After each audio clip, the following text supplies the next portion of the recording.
we're going to look at is basically three different things. The first thing I'm going to talk about is setting the right foundation of brain health. I talk to people all the time about training and going to the gym and exercising, and they can't figure out why they're not getting the results. Well, if you don't have a healthy foundation first, if you're not eating right, if you're not sleeping well, if you're not managing stress, you're not going to get the results. So it makes no sense to talk about brain training until you've created the structure and the environment for that training to actually take hold. So we're going to start with that, the foundation. The second thing is then I'm going to talk about this idea of cognitive fitness. Similar to a physical fitness training program, what are the most important things that you need to do to get the biggest return on your investment? Because I know that you are all super busy, so I don't want to add anything to your plate. I just want to give you a few very simple things that you can do to get a big return on those. And then finally encourage you to create a plan so that when you leave here, you're going to know how you're currently doing, the things that you most want to focus on, and specifically how you can do those in a real-world, applicable way. So I'm going to go through each of those and specifically what I mean and then how you train in that dimension. I'm going to give you some examples. So when I'm talking about the strength of your brain, what I mean is your performance, your focus, your attention. Are you able to bring your mental energy to the moment when you need it most? And the ways that we can train that are going to be activities and exercises that target those things.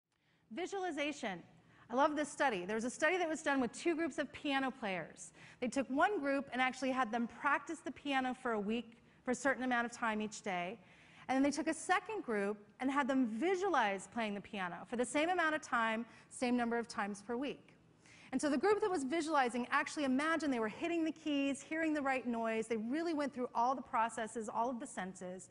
And they found that after a week, the group that was just visualizing, practicing, had just as many improvements and had just as fast a speed of processing. So they showed exactly the same improvements, whether they were thinking about doing it or they were actually doing it. Now, something that's really important for me to share with you guys is this has not been shown in studies of people thinking about going to the gym versus going to the gym. So it only works when you're training your brain. Because I know some of you are like, that's awesome. I was just thinking about lifting weights. My muscles are getting bigger. It doesn't work that way, unfortunately.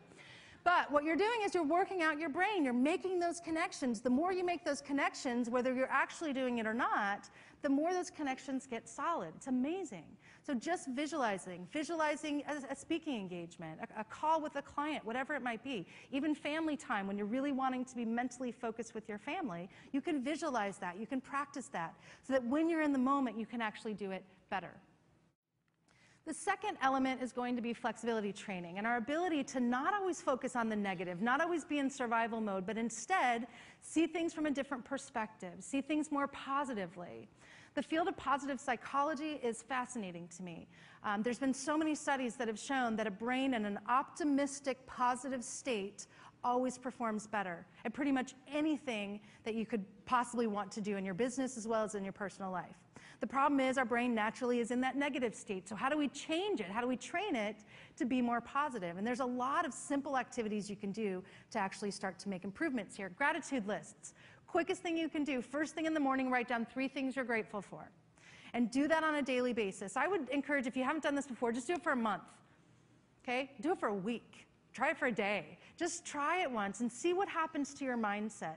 The more you do that, what it does is it focuses your brain on what's positive instead of always saying the negative. And the more you do that, you start to scan the world around you for good things. Unfortunately, what a lot of us have to do at work is try to eliminate the negative. We have to put out fires, so we're kind of scanning for those things, and oftentimes we come home in that same mindset, and we're doing the same thing with our family and our friends and the other people we care about.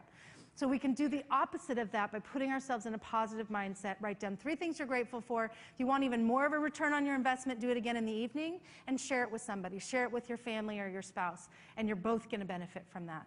And the last category is endurance training, which basically is just being strong and flexible over time. How do we keep that going?